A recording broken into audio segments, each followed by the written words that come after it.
No matter if it's been in the Xfinity Series back when they went to Circuit Gilles Villeneuve, the Camping World Truck Series when they went to Canadian Tire Motorsport Park, or the Pinty Series at literally any track ever, many NASCAR fans have seen some incredible finishes at tracks north of the American border, whether it's at the track or going through nostalgia on YouTube. It only makes sense as a Canadian channel to take a look at these finishes to continue the nostalgia, which hopefully will continue at some point down the line. Ironically enough, the Canadian Grand Prix for Formula 1 is coming up. Not NASCAR, but it's still cool to be aware of. So, anyways, today we'll be taking a good fun look at some of the best finishes in NASCAR history at Canadian circuits. I consider doing this in a top 10 sort of style, but there's just too many good finishes, so this will be more general and based on series and tracks. A friendly reminder to like this video and subscribe to the channel so you stay caught up on future content.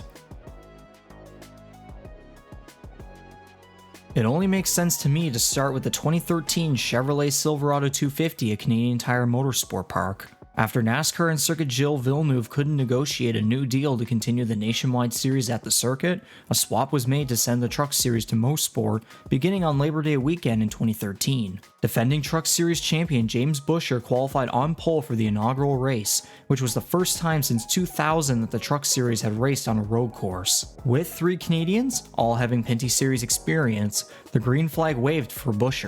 It didn't take long for part-time young phenom Chase Elliott to show early dominance, leading over 20 laps. With only one of the 4 cautions before the end being for an incident, the restarts provided some great racing with multiple lead changes. The last one would come with 5 laps remaining, as Elliott and championship contender Ty Dillon sat on the front row. Dillon was able to get comfortable for maybe 2 laps, but his fuel strategy would come heavily into play as fuel was reported to be rapidly running out. His crew chief told him to stay out as the white flag approached, and during all of this, Elliott was right on Dillon's rear bumper. What ensues next could be interpreted in many different ways. Elliott looking to the inside, side by side for the lead. Elliott has the advantage, but they're door to door as they go up looking into turn number 8. Elliott can slide up. Dillon still has the inside line. He stays in front of the 94. Chase Elliott right on his back bumper. Through turn number 9 they go. Ty Dillon with the advantage. Elliott right on his back bumper. Looking to the inside at 10. They make contact. Elliott spins the 3. The 3 into the tires. And Chase Elliott trying to hang on. Across the stripe he'll go. Elliott wins in Canada. Mike Skeen has spun around. Max Pappas around. Ryan Blaney as well.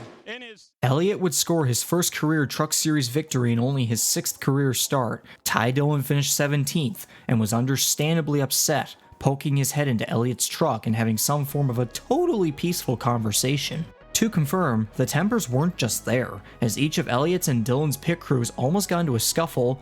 German Quiroga tried to go after James Busch after contact, and Max Pappas was literally slapped by Mike Skeen's wife, or whoever that was. But, as you can tell, the inaugural race at Motorsport turned out to be quite the show. When we get to the next one at the same track, you'll be surprised about the result. Just the next year in 2014, a race that was surprisingly clean, which included Canadians such as Alex Tagliani and Andrew Ranger, Tagliani won the pole and set sail for 7 laps. During what would be a 47-lap green flag run, there would be 7 lead changes as pit stops shook up the field for a while. A series of late race cautions would set up multiple restarts, and young phenom Ryan Blaney turned the switch for pure dominance, not letting anyone get by him. The final restart with 8 laps to go would be a bumper-to-bumper battle between Blaney and German Quiroga. The eventual finish would end up being one of the closest clean finishes I've ever seen at a road course. View of a year ago. See Ryan Blaney moves to the outside. Quiroga to the outside as they head to turn 8. Blaney trying to hold him off. Quiroga going to have the inside preferred line as they go to turn 9. German Quiroga takes the top spot. Blaney tries the crossover. Here they are at turn 10. German Quiroga trying to pull him to the start-finish line. As they come to the line, checkered flag, Ryan Blaney by a nose. Unbelievable. You talking about coal under fire. You lose the lead, you get it back, and for the 3rd time in his career, Ryan Blaney gets the checkered flag.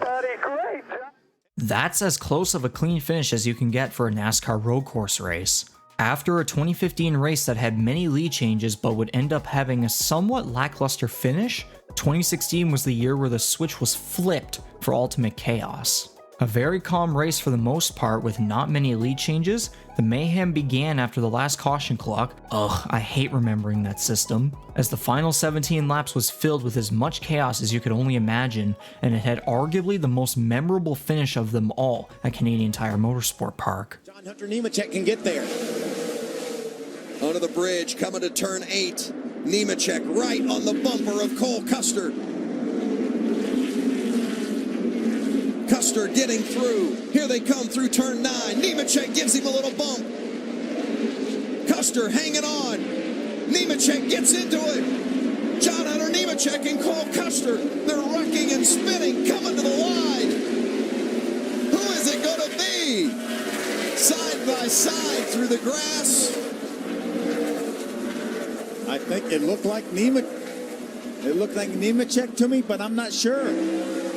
Did Hemrick get by both of them? I'm not sure anybody knows who crossed the line first. Who crossed the finish line first? John Hunter Nemechek wants the flag, and they're not going to give it to him yet. Oh, now we got it. Cole Custer and Nemechek. Cole Custer did not like the way that race ended. Did not like the way John Hunter Nemechek moved him. The 2017 race was relatively mediocre, but it does have its memorable finish at Kaz Grala looking set for his second career Truck Series victory, but he was dumped by future NASCAR champion Austin Cindric at Moss Corner. Then there's 2018 where the series put this race in the playoffs, which can only mean literal anarchy, and that's exactly what the finish was. His teammates Noah Gragson and Todd Gilliland, who had been the two dominators of the race, and ironically enough they're on the same team, came face to face coming to the final corner, and what do you know? Gilliland still holding on. Can Gregson get to the bumper? Through 8, 9, and here they come to turn 10, the final turn. Gregson gets underneath. Gilliland and Gregson go side by side and around. Justin Haley is going to come through and win in Canada. You called it, Michael. Justin Haley. The teammates take one another out, and Justin Haley comes through to win the playoff opener. Returning to mediocrity in 2019, Brett Moffitt led 44 of 64 laps en route to victory, and that would be the final race before COVID sent Canada to NASCAR's Shadow Realm. So, that does it for the Truck Series at Motorsport. Now, I want to go down the levels for the time being and discuss some of the greatest finishes from NASCAR's own premier Canadian series. You've already heard and seen the name, at least I assume, so here we go. We still remain at Motorsport because there's one finish that always sticks out from the rest for the Pinty series, and it's the 2015 Clarington 200 during the Canadian Tire Series era. For being the first race of the season, it had some pretty good racing with a mixture of young guns and veterans battling for the win across the sunny day. The drivers chose to wait until the end for a notable big crash as two-time champions, at the time, Andrew Ranger and Scott Steckley, the latter winning the 2015 championship, came together to add on to the history of great finishes at the Canadian Tire Motorsport Park. Looking to turn number 9, and here comes Ranger to the inside. Steckley closed the door, there's contact. Side by side through turn number 10, and they're going to make more contact. A big hit. Steckley doesn't even lift, takes the 27 at the outside wall. He's able to save it, he's going to get refired. And the win will go to the rookie. Gary Kloop will come out on top. Latsevich will come home second. Steckley manages to finish inside the top 10. Believe that one.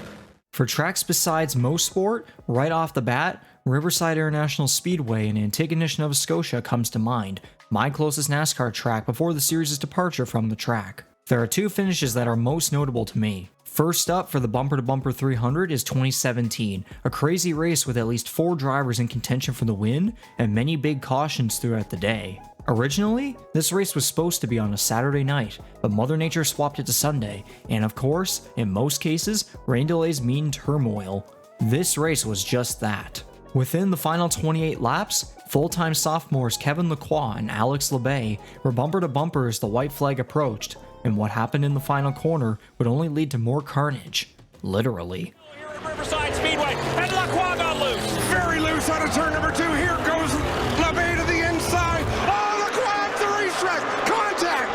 They touched, and LeBay's going to take the win. Lacroix will have to settle for second. DJ Kennington coming home in third. Alex LeBay led 1 lap this afternoon, and it was lap number 300. Oh, my goodness. Lacroix is not happy with your race winner. Some fireworks after the checkered flag here in Riverside. You know, it's funny how many times I've shown this finish in previous videos. After this finish comes the 2019 race, which would end up being the final race at the track. Thank God I was there to witness it. This time remaining a night race, the racing was wild from start to finish, where literally anyone could win. Go figure, an overtime restart was needed, and that's all it took for drivers to take the race name seriously and go for the win. Hathaway out in front in this NASCAR overtime. Lacroix tries going underneath both. Can he do the move? He's underneath the 3 and going to try and shove him on the outside. Contact between the 3. He shoves him up. White flag lap. Jason Hathaway now trying to size up the 74 to pay him back. Gives him a shove. Up goes the 74. Around goes the 3. Ranger into the wall. Andrew Ranger gets around the 74. Kennington slides up the track trying to take a run for the win. Holy moly. Hathaway, Kennington, Tagliani. What a race. What a finish. Personally, one of my favorite finishes in Pinty Series history comes from the 2016 CRS Express 300 at Autodrome Chaudière in Quebec, where for over 20 laps, Alex Labbe and rookie sensation Caden Lapsevich fought back and forth in one of the craziest short track battles you'll ever see. Oh, Tagliani got crossed up there in third spot. That opens up that outside berth for Teague. But it's LeBay up on the outside, trying to battle back. Lapsevich had the lead the last time by. We're coming up to 2 laps to go. 2 laps this time, and it's Alex LeBay by 2 feet at the stripe. Noses up in front down into turn 1. Unbelievable finish to the CRS Express 300 at Autodrome Chaudière. LeBay in control up on the outside group. 1 lap to go. A quarter of a mile here in Valley Junction, Quebec. And Lapsevich down low. Drives it up the inside. He's got one more chance. A little bit of contact, Dave. Will he push him in forward? No, he doesn't. He gets crossed up. LeBay's going to win it first. Lapsevich will come home second, and Tagliani rounds out the top 3. After this finish, there are many others on ovals that are either equal or arguably better. The recent finishes of the first 2 2022 races could both find a spot in here, with the absolute send-in by Marc-Antoine Cameron on Raphael Lessard at Sunset, and Kevin Lacroix's controversial moves on Gary Clute at Motorsport. There's also the closest oval track finish in series history at Barrie Speedway in 2010, as 5-time NASCAR Super Series champion Don Thompson Jr. and the eventual champion of that year, DJ Kennington, both did their equal share of bump and runs en route to an incredible finish of a margin of just 0.015 seconds. However, in my opinion, those don't at all match some of the series' closest and most memorable finishes on road courses. Ironically enough, in the same year, which was the first season of the NASCAR and CASCAR partnership, both Montreal and Trois-Rivières had the exact same 2 drivers fight for the win in what were both unbelievable finishes. At CGV, veteran Kerry Mix was the most dominant. However, rookie Andrew Ranger would catch up and steal the lead. Although initially putting a solid distance between the 2 during most of the final lap, Mix's engine suddenly became a rocket launcher. And, well, the rest is history. Let's stream. He's inside. He's hard on the brakes. Straight as an arrow. There he is. He's got him. Oh, across the curb. Kerry Mix saving the car. It's all over the place. He jumped over the curb. Kerry Mix did. He had 4 wheels off the track. They're drag racing to the line. Kerry Mix by a nose over the 27 of Andrew Ranger. At Trois-Rivières, the battle was a hell of a lot closer at the end, and it was once again another case of Ranger falling short. This time, however, insert tires coming together. Back up to the back bumper, the 0-2 of Kerry Mix. New leader is the Beyond Insulation Ford Taurus. To the checkered flag. Mix on the inside. Andrew Ranger the outside. Side by side, a drag race to the line. Who's going to take it? Oh, what a finish! Andrew Ranger tries to rough up Kerry Mix, loses control, smashes the race car into the tire barrier. Look at the damage to the 27 of Andrew Ranger. But who won that? To save the motor a little bit, we'll take another look at this finish. Look at Ranger get that run on the outside. They got together right at the line, and Kerry Mix won it by a nose, but look at the aftermath. Well, he had that thing cranked all the way to left, trying to break up Kerry Mix's momentum. Yeah, you can see the 0-2 of Kerry Mix caught the curve as they came into the final corner. Ranger got a run and then went for a trip. Hard into the tire. To confirm, Ranger would get his redemption at both tracks in 2008, including a wild ending in Montreal, and 2 years later in 2010, he won again in Montreal in what happens to be one of the greatest and most dramatic redemption-style finishes ever. Hard on the brakes, they're going to touch. He does. He punts him out of the way. Here we go. Punt him out of the way, and now Jason Bowles will continue and on. Lapsevich is stopped coming off of turn number 10, Pine. Jason Bowles out of Ontario, California. He was third. He was second. Now trying for the win. Here comes Ranger. Is he going to punt him? Is he going to punt him? He will. Oh, he gets right underneath. Up to the wall. Ranger's going to go out to the win. Ranger is going to grab it as Bowles will hit the wall of champions. Andrew Ranger in a dramatic and wild finish here in Montreal. And listen to the crowd. Speaking of Montreal, that does it for the Pinty series, and now it's time to return back to the national levels as we look back at some of the best finishes at Montreal from the Xfinity series during its tenure there. Of course, we have to start with the inaugural Napa Auto Parts 200 in 2007. Many fans already know about this finish, but honestly, it's still cool and a bit depressing to discuss. So, the race goes on with great racing and multiple lead changes, although nothing too serious just yet. However, when a 4-lap shootout ensues, all hell breaks loose. Looking like the dominant driver with a victory coming up, open wheel star Marcus Ambrose takes the lead into the first turns, and behind him and Robbie Gordon, Kevin Harvick, Scott Pruitt, Ron Fellows, and a bunch of other cars get together. A caution is displayed, and as the cameras change to Gordon and Ambrose heading into turns 3 and 4, Ambrose spins Robbie. Turns out that Robbie had bumped Ambrose out of the way as the cameras angled to the wreckers, so Marcus had come back on him and basically said, no thanks, I'm the leader, go away. Obviously, when the caution comes out, the field is frozen, so, technically speaking, Robbie Gordon is the leader, but nope, NASCAR says he didn't maintain regular pace speed. Well duh, he literally just got dumped. NASCAR doesn't buy into it. Robbie stays in front as a protest, and for whatever reason, NASCAR still waves the green flag for the next restart. And what do you know, Robbie comes back at Ambrose and dumps him. There it is. Couldn't see that coming, could you? And NASCAR doesn't score him anymore. Kevin Harvick goes on to win. Yup, everyone knows about this finish, and so do you most likely. If this is your first time, well, welcome to a replica of the FIA from Formula 1.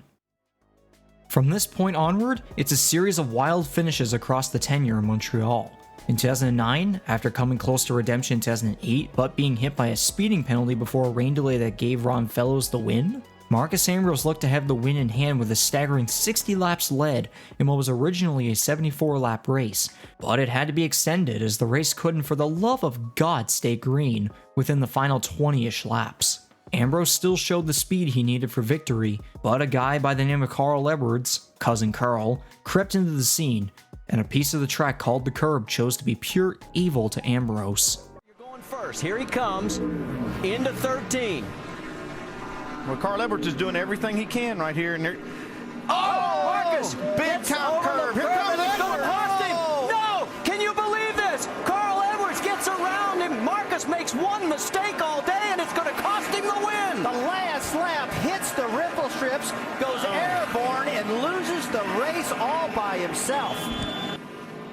You see, he's trying to defend that corner, and he goes in a little bit shallow, and that puts him offline. You see him jump over the curb in the last corner. Oh, what a heartbreak.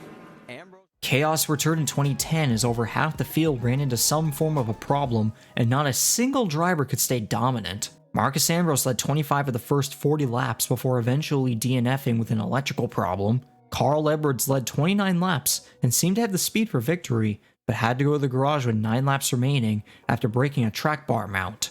Robbie Gordon held on to the lead on every one of the final 3 restarts, but on the last one, he would fall to second after a dive by Max Papis in the first turn and eventually run out of fuel. The remainder of the way was going to be a mad dash to the finish between Boris Said and Papis. The last lap last year, one little mistake that cost Marcus Ambrose the win and allowed Carl Edwards to go by. Here's Papis inside of Boris. He got him. Boris going to try the crossover. Clear. Papis over the curbs. Here comes Boris Said, drag racing to the finish line, side by side. Who's going to get here first? It is, I think, Boris Said. I think he got him by a bumper. I mean, this is what I can do in a good car, and I'm really proud. And thank you, Kevin. Thank you, Dee, for the opportunity. Congratulations, Max Papis. Great finish for this team. Alan?